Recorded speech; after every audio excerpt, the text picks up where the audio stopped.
Welcome back. நான் உங்கள் PMJ. இன்றைக்கி நம்ம பார்க்க போகிற வீடியோ தான் பங்கர் கோட்டை. இந்த பங்கர் கோட்டை ராஜஸ்தான் மாநிலத்தில் அல்வர் அப்படிங்கிற மாவட்டத்தில் இருக்குது. இந்த கோட்டை 1573ஆம் ஆண்டில் ராஜ்புத் அரசரான ராஜா பகவத் தாஸ் என்றவர் தன் மகன் மாதே சிங்கிற்காக கட்டியிருக்காரு. அதாவது 16ஆம் நூற்றாண்டில். இந்த பங்கர் கோட்டை இந்தியாவிலே பயங்கரமான இடங்களில் இதுவும் ஒரு இடம்னு சொல்லப்படுது. இந்த இடத்துக்கு பல பேய் கதைகள் இருந்தாலும் உண்மையிலே இந்த இடம் சாபத்தால் சபிக்கப்பட்டது. இதுதான் உண்மை. இந்த பங்கர் கோட்டை நகரம் மிக செழிப்பான நகரமாக இருந்திருக்கு. அந்த நகரத்துக்குள்ளேயே பெரிய அரண்மனை, சந்தை, கோயில் என எல்லாமே இருந்திருக்கு. ஆனால் ஒரு காலத்தில் 10,000க்கும் மேற்பட்ட மக்கள் அங்கே வாழ்ந்ததாக சொல்கிறாங்க. அதுக்கப்புறம் சில ஆண்டுகளுக்கு பிறகு இந்த நகரம் முற்றிலும் வெறிச்சோடியாக காணப்பட்டிருக்கு.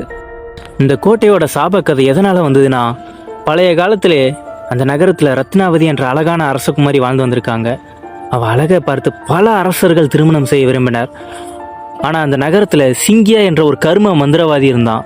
அவன் ரத்னாவதியை ரொம்ப காதலிச்சு வந்துட்டு இருந்தான்.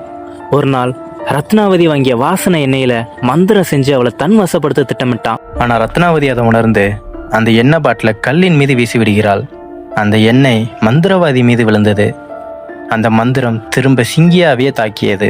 அப்போ அவன் சாகிறதுக்கு முன்னாடி ஒரு கோபமாக ஒரு சாபம் ஒன்று விடுறான்.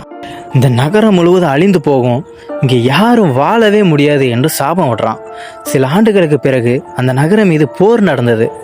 மக்கள் அதிகமாக இறந்தார்கள் அந்த போரில். மீதி உள்ளவர்கள் எல்லாம் அந்த நகரத்தை விட்டு வெளியேற ஆரம்பித்தார்கள். அதன் பிறகு அந்த நகரம் பேய் வாழும் நகரமாக சொல்லப்பட்டது. இன்னைக்கும் அந்த பங்கர் கோட்டையில் ஈவினிங் 6 மணிக்கு மேலே, அதாவது சூரியன் மறைஞ்ச பிறகு அங்கே தங்குவதற்கு யாருக்குமே அனுமதி இல்லைன்னு இந்தியன் கவர்மெண்ட் சொல்லியிருக்கு.